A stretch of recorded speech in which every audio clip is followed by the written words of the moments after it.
Welcome back to Primetime News. Special welcome to the folks watching on onespotmedia.com. Up first this evening, at least 5 people have been killed in the Bahamas following the passage of Hurricane Dorian. Crews from the United States Coast Guard are also helping a number of injured individuals. Now, TVJ's Andrea Chisholm has the latest and she joins me live. Andrea? Well, Archie, you've probably seen the images on social media as Hurricane Dorian unleashed its wrath on the Bahamas, especially in an area called Abaco. The focus now in the Bahamas is on 3 main things: search, rescue, and recovery. The relentless fury of Hurricane Dorian striking the Bahamas. The aftermath: an island in ruin. Streets transformed into rivers, roofless homes, and the need for a supreme being. Please pray for us, everyone. Please pray for us.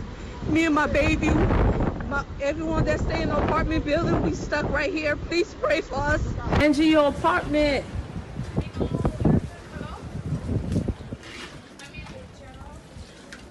Oh my God, Angie, the window. In the middle of destruction, devastation, and desperation, a moment to smile.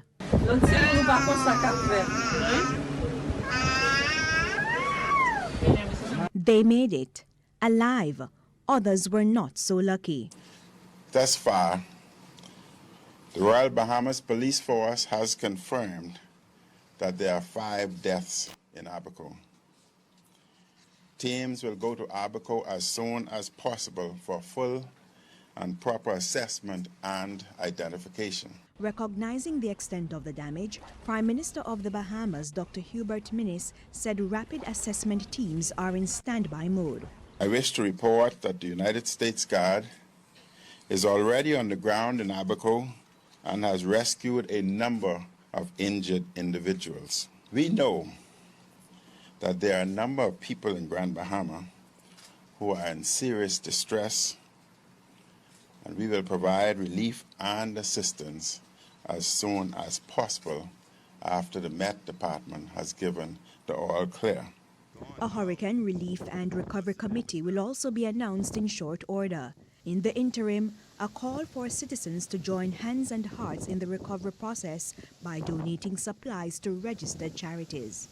I ask Bahamians and residents on islands not devastated by this monster storm to open their homes to friends, families, and others who may be in need.